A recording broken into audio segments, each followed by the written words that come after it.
So maybe a few months ago, I had this dentist appointment. And it took several weeks to get into this office. It was a new practice in the Pine Bush area. And I was looking forward to it. I was changing dentists, and I was already delayed on my cleaning, so I had to get to the dentist. Because smiles are important, right? Good teeth are important. So the day before the appointment, I got this weird call around 3 o'clock, and it said, if you don't confirm your appointment, you're going to have to reschedule. I said, that's pretty odd. I just got the call, so I quickly called. It was like maybe after 5. I left the voicemail. And something in me said, you know what, let me call in the morning, because the worst thing is to show up and something is going wrong. And I called in the morning, and they said, oh, I'm sorry, Mr. Neves. That's what everybody calls me. I just go with it. We canceled your appointment because you didn't confirm. I said, oh, no, you didn't. What do you mean you just canceled my appointment? Have you ever heard of that? Like people cancel you because it's not enough just to get canceled by regular people. Now the dentist is canceling you. It's like, so I'm like, wait a second. How? First of all, I did confirm. I did. And second of all, I don't know what you're talking about, because this is the first call. Oh, we've called you multiple times. We've texted you multiple times. I said, no, you didn't. At that moment, do you guys know the word flooded? Well, flooded is this word to describe what happens to you emotionally when you start dealing with conflict. And at that moment, deep within my gut, I started feeling flooded. And I became reactive. You ever been there? And I became Bronx-like. You know what I mean? I don't know what it is about New York, but it makes you tough. Makes you tough. So, all right, no problem. I said, all right, that's fine. I will be there. I'm sorry, it's canceled. You will have to reschedule. But I'm going back and forth. I did reschedule. And I said, let me speak to your supervisor. How many have done that before, right? And what do you normally hear from them? I am the supervisor. So I got so mad inside. I didn't yell. I don't curse. Only in my head. But I'm just saying, I don't curse. And I use Christian curse words. If I do, like shoot. Don't freaking tell me you're doing, Christian, there's a difference, right? There's a difference, Christian curse word. So in my mind, I'm just going at it. And I said, you know what? Just cancel. I'm canceling you. I said, I'm canceling you. Cancel all my family's appointments. I did. I was so mad. And then I'm thinking, now I have to find a new dentist. Where do I go? So this is the thing about those conversations. It happens a lot on the phones when you call a company and you get robo AI, someone answering for you, and it's okay, and there's misunderstandings. But if that can happen to me with somebody that I've never met, whom I don't know, I have no relationship with this person, yet this person had the power to pull my emotional strings and push my buttons. It's a lot of power I gave that person. Think about that. I allowed that person to pull my emotional strings and push my buttons. So if that can happen to a person I don't know, imagine what happens with the people we do know. And have you ever noticed that it is the people that you love the most that seem to be able to pull your emotional strings and push your buttons in ways, that not many people know how? Welcome to emotionally intelligent relationships. We're calling this series EQ. And your EQ is going to be so important when it comes to having great relationships in your life. Now, as followers of Jesus, how many know that relationships matter? How many know that your relationships matter? Relationships are important, and this is the key. And this is why it's so important, because life as a follower of Jesus is all about loving well. It's about loving others well. And if we are going to love others well, we must have EQ. Today I want to talk to you about the power of EQ. How many have never heard, or I should say, how many have heard of EQ? Right? Thank you, Joe. No one saw him, right? That was just so smooth. No one saw you, Joe, at all. Thank you for that. Were you trying to get me this earlier? Sorry. What is EQ? Well, EQ is different and completely different than IQ. IQ is about your book smarts. It has to do more with your intellect, your ability to think, understand, solve problems, and decode complex ideas. EQ, on the other hand, is all about people smarts. It's about being smarter with your feelings and with other people's feelings also. It gives you the ability to decode emotions, yours and others, and use your awareness to guide your decisions and your relationships. A better definition of EQ is simply the ability to recognize your emotions, regulate them, and understand and influence the feelings of others positively. And if there's ever a time that we need EQ, it's now. Why? Why do we need emotional intelligence when it comes to relationships? Well, first of all, many people have not been taught how to have an emotionally healthy relationship with someone. And the reason why is because all of our families, our family of origin, all of them are pretty jacked up. Am I right? Let's just be honest here today.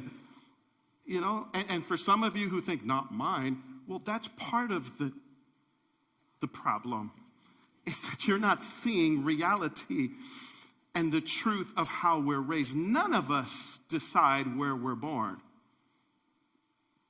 None of us decide into what family we're born into.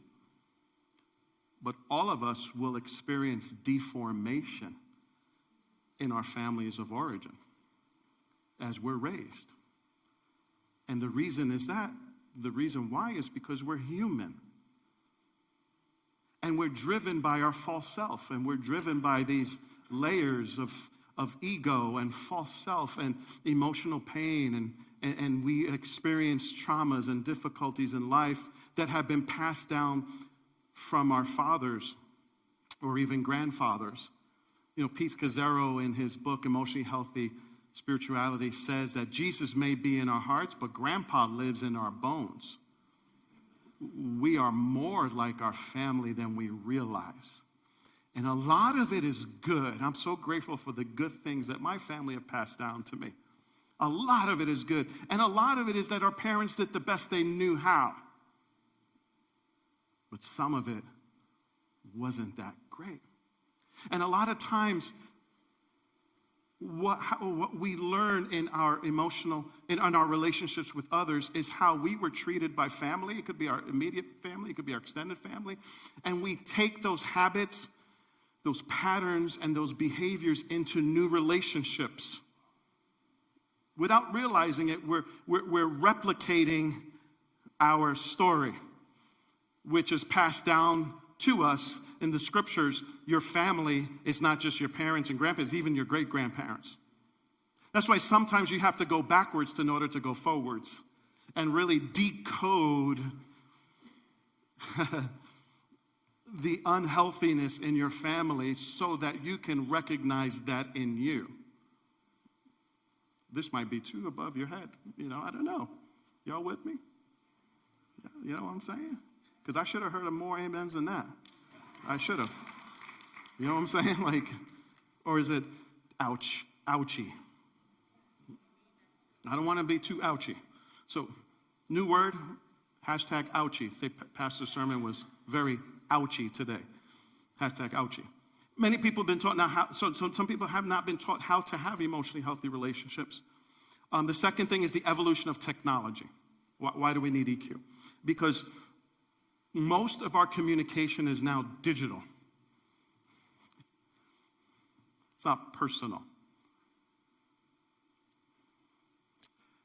And it's causing a real problem in society. Because people don't know how to talk to each other anymore. They don't know how to have a face-to-face conversation. They don't know how to communicate. They don't know how to have relationships. And when they do, they don't even know what to say. There's this problem in society with digital communication, which is such an effective tool. I love it. But at the same time, especially our younger generation who grew up with this as part of their lives, younger people finding it a little bit more challenging to build authentic, real relationships in a digital world. By the way, later on this year, I'll be doing a sermon series on AI and technology in the church. Can't wait for that. It'll be great. That's why circles are so important. That's why what Joey's doing with youth and young adults is so, so important. Because nothing can replace a face-to-face conversation with another human being. Digital communication is making us less human. Right? Because you really can't feel what a person's feeling through a text, or you can interpret what you think they're feeling. That's why some of y'all get mad when you receive text messages from people,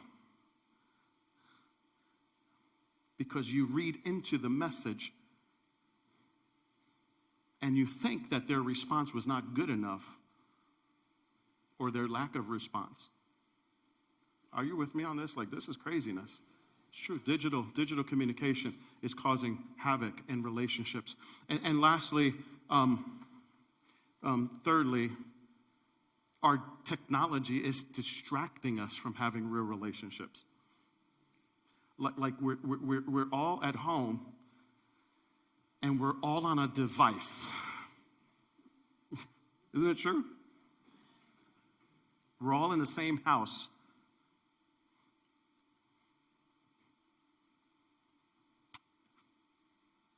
And sometimes there's not a lot of communication going on. Thankfully, Pastor Ruth in our home, my wife, she has some really good rules. Like when we eat dinner together. So when we have dinner together, I know my sons, it doesn't matter how old they are. They could be 23, 33, 43. Her rule is no gadgets on the table. I appreciate that rule. Because it's in those circle moments that we're able to actually eat and look into each other's eyes and be human and connect and find out how are we really doing. So you could be a family and be living in the same home but not even know how you're really doing. And the same thing is true for Christians. Not only do we need EQ as parents and people and human beings, but as followers of Jesus, we especially need to learn how to be mature in our relationships, because the scripture says they will know us not by how much Bible we know, how much information we have, how many followers we have, or how much scriptures we teach. They will know us by one thing and one thing only, by our love. Our love. So as followers of Jesus, we should be the most loving, kind, gentle, caring people in the world. So can I ask a provocative question? because we're already there, right? Might as well. Here's the provocative question. Then if we're supposed to be the most kind and loving, caring, why is it that so many Christians can profess to love Jesus, yet at the same time make lousy human beings? We struggle to engage with opposing views with humility and tolerance. We struggle to integrate our love of God with the love of people. And the consequences are tragic. People, I'm not going to ask permission anymore. Just people in culture don't want to be Christians because they see how Christians act. They get the call from the pastor at the dentist's office.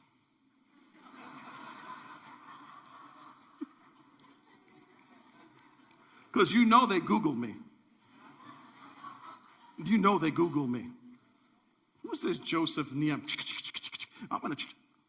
Oh, Pastor Joseph Nieves. Guess what they're saying? I'm not going to that church. All right. Doesn't happen to all of us. Doesn't happen to... Have you encountered the same?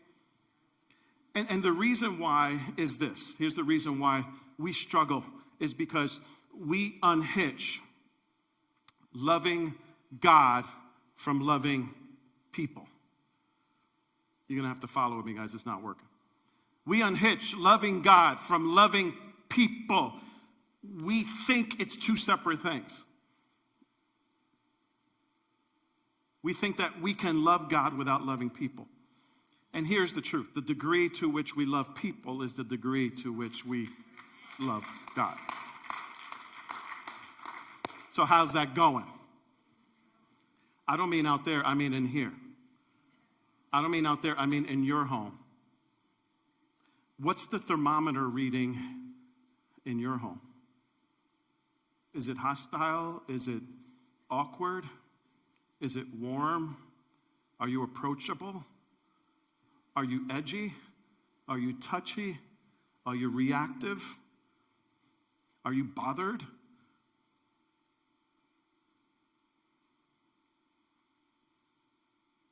I should make it even more specific, is the degree to which you love your spouse is the degree which you love God.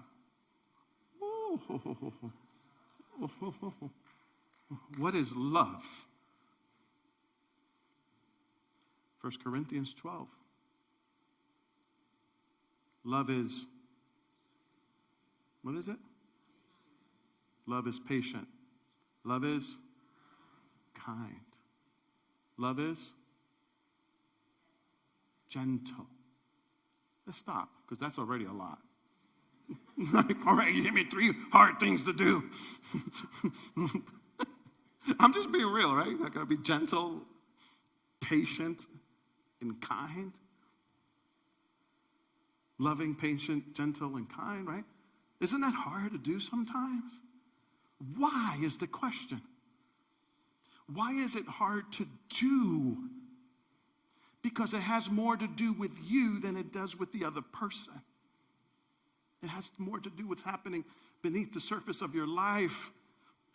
And if you're being triggered when your spouse asks you to do something, the issue is not with your spouse. The issue is with you. For example, this morning, got up early, love my wife. She comes down, makes us oatmeal and hard-boiled eggs every Sunday morning. It's great. Put it in my bag, come to church. But as I'm drinking my coffee quietly in the morning, she comes down, "Good morning, hon," and she says, from the darkness of the kitchen,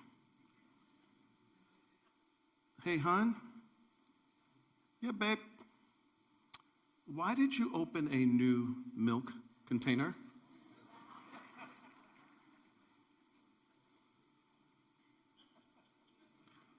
What are you, the new milk police officer here? Like, is it like illegal to open a milk?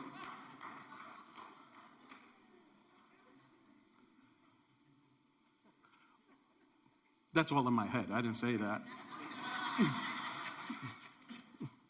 What do you think I said? Now I'm about to preach. Like I'm in the mode. I'm in the zone with God. Quietness with God in the morning and ready to preach. What was my response? Oh, sure, hon. I'm sorry. Yeah, my bad. I didn't notice. Why? Because she's the one that manages the home. She's rotating the milk. She's making sure everybody has what they need. There's more to that story, right? But if she didn't put it in the front, then maybe I would have, you know what I mean? Now, I'm not saying that because what would I have got? Now, I would have pushed her button and pulled her emotional string, and we would have came to church like this. Okay? So there's a story in the Bible with two siblings that had similar problems. And we're going to go all the way back to the origins of time in Genesis chapter 4. And if you're following along, Genesis chapter 4, verse 3, it says this, that in the course of time, Cain, okay, let me, before I jump in, Cain was a farmer, Abel was a rancher. These are the two original sons of Adam and Eve. This is the first family. Okay, first. The one that was in the garden. Okay, y'all with me now? Okay, so here we read, in the course of time, Cain brought some of the fruits of the soil as an offering to the Lord. And Abel also brought an offering. What did he bring? The fat portions from some of the what? Firstborn of his flock. There is the first fruits, the tithing principle. You see it right there. Okay, Genesis chapter 4. He brought what? The firstborn. How many of the first fruits belong to the Lord? Your first 10 belongs to the Lord. Your first fruit offering. It's all the way in Genesis. It's a biblical law, scripture, principle. So the Lord looked with favor on Abel and his offering. But on Cain, his offering, he did not look with favor. Why? Because it wasn't the first fruits. You see that? If you want to release the favor of God upon your life, come on, church. Can I just pause for a moment? You need to practice first fruit giving. Let's put it this way. You're already favored. That's why you have something to give.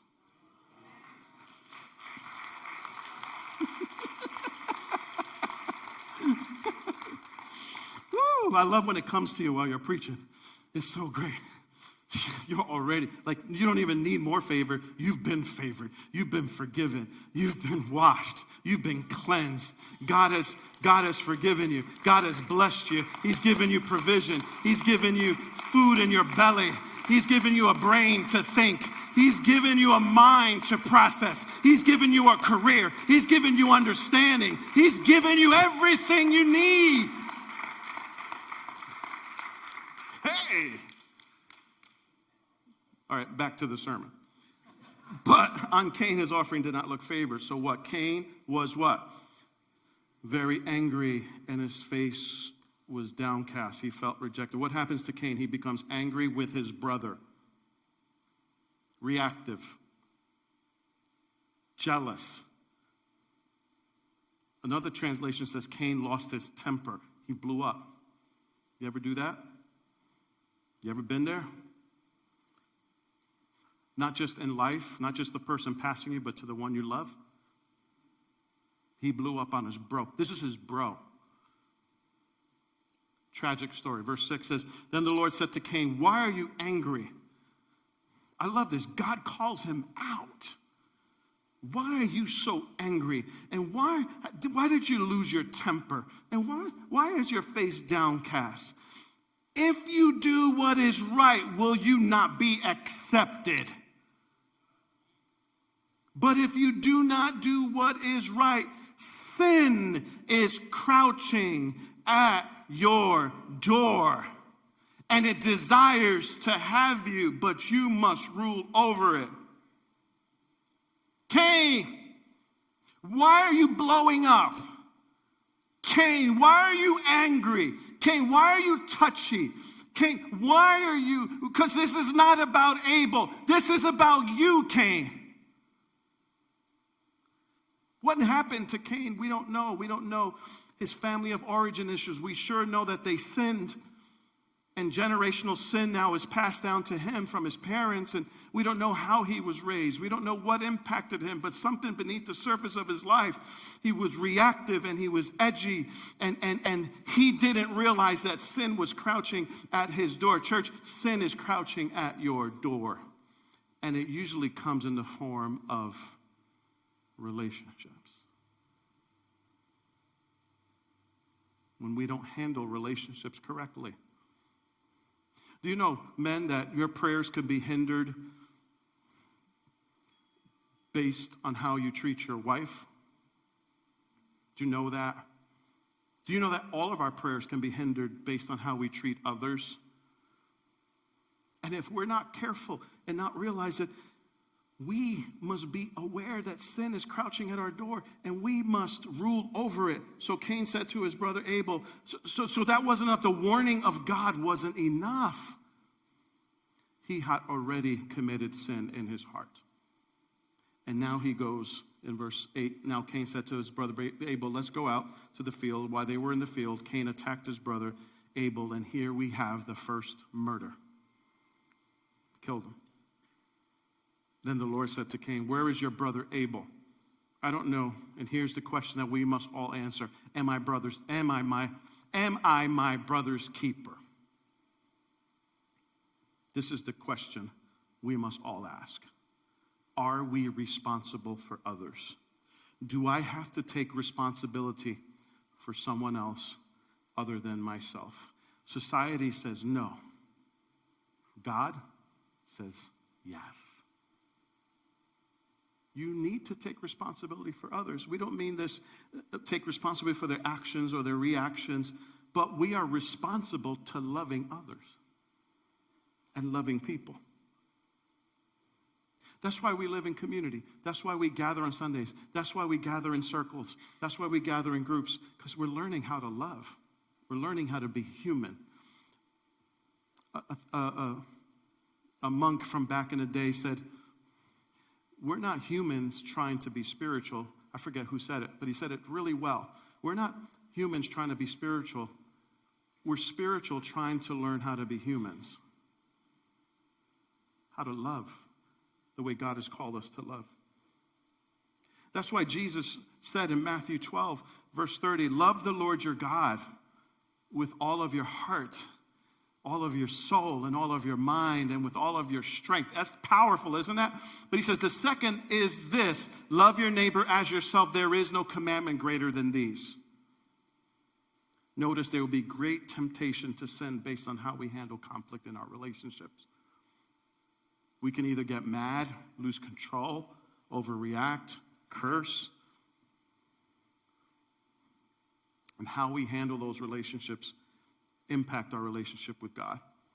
So why did Cain react the way he did? Simply because of this. Cain's broken relationship with God is what led to Cain breaking his relationship with his brother. Cain was broken. He had a broken relationship with God. That's why he broke his relationship with his brother. What causes brokenness in our relationships with others? I wrote these three reasons down. What causes brokenness in relationships? Number one, our broken relationship with God is what often leads to our broken relationship with others. When our relationship with God is struggling, when we're not looking into our hearts, we're not self-aware, we're not evaluating our reactions, we're not navigating our emotions, we're not regulating how we feel, we're not putting those emotions in check, and we're overreacting. That's because we are not finding our center in God. And we have a broken relationship with God. Another thing, a reason why we have broken relationships is that many times we are hurt and broken by others because of their hurt and brokenness with God. So we can hurt others because of our broken relationship with God, and then we can be hurt by others because of their broken relationship with God. As a pastor, I know what I'm talking about when it comes to that second point. When you deal with people, and when you deal with people who not everyone is loving well and learning to love well, and a lot of times they take their family of origin and how they did family into the new family of God, and they don't realize that you have to unlearn some of the bad habits, patterns, and behaviors and how you treat others. You have to unlearn how you did that and do that and relearn how to be a child of God in a new family of God where your Father is the Heavenly Father. That's why when we have a relationship with Jesus, we invite him into our hearts. That's why the Bible says you are born again. You are born as an infant, and the Father reparents you and raises you to become a child of God, and you learn how to do life and family as a child of God. But in order to do that, you have to unlearn what you learned in your family, because some of you come from strong cultural backgrounds, and some of you come from strong family roots. But I'm here to tell you that God's family is way above your family. And just because they did it in your culture and your background and your family, and if it's not healthy, and if it's not God-honoring, and if it's not loving and kind, then it's not part of the family of God. You have to unlearn some of those bad habits, patterns, and behaviors, because we are first followers of Jesus. Right? All right. I'm not going to have enough time in this sermon. Let's see how much longer. Oh, boy. And thirdly, sometimes we hurt and break others because we are hurt and broken ourselves. Here's the term: hurt people. Hurt people. Hurt people. Hurt people. I'm not talking about out there. I'm talking about in here. I'm talking about in your home and in your family. So Pete Scazzaro, which this series is coming from, he teaches emotionally healthy relationships. We've taught that as a church. We're going to do it again this year. You'll be hearing about emotionally healthy relationship course. And this is what he says. Put up this next slide for me. It's a wonderful picture of how we need to transform. As we build as a child of God in a new family of Jesus, we move from brokenness to wholeness. We move from being defensive, self-aware, isolated, blame, anger, fear, self-absorbed, and addicted, and dishonest, to approachability, high self-awareness, non-reactive, taking responsibility, delight, courage, offering self as a gift, freedom, and honesty. That's what the cross does. That's what Transformation Church is all about. Being transformed from the old way of living and becoming a new family, a new child of God. Do not be conformed to this world, but be transformed. And the person who does the transforming is not us. It is the cross of Jesus, right? The cross of Jesus. So I'm going to fast forward this real quick so we can get to the end here. The key to having healthy relationships begins with emotional health and a slow down spirituality where you're able to go beneath the surface of your life and deal with those areas of your life that need healing and transformation. You can't fix a relationship if you don't first get fixed. That's why some of y'all want to go to marriage counseling, but I always recommend go to counseling first, individually. Because you got to work on yourself. Because the best thing you can bring to the world is a healthy you. The best thing you can bring to your marriage is a healthy you. The best thing you can bring to your job is a healthy you. The best thing I can bring to this church is a healthy me. What does that look like? That means I'm spending time with God. I am diving down beneath the surface of my life and looking at that iceberg. I am evaluating why am I sad? Let's go to the next slide. Why am I sad? Why am I mad? Why am I worried? Next question is, how has my past impacted my present relationships? What area of my life needs healing? And how has my family of origin shaped the way I do relationships today? These are all questions we have to ask ourselves. In other words, we first look in the mirror and say, God, change me. Why am I angry? Why am I reactive? Why do I get triggered? Why is my spouse, why is a simple thing, hon, why did you open the milk? Why am I getting triggered? Is it because I want control? Is it because I don't like to be told what to do? Is it because there's an area of pride in me? Are you hearing what I'm saying? This is what families do. That becomes an argument, and people blow up over milk. You heard of spilt milk? And you ever been in an argument that you fight, it gets bad and ugly, and then you forget why you're fighting? You ever get that? That happens. What were we arguing about? It's about me.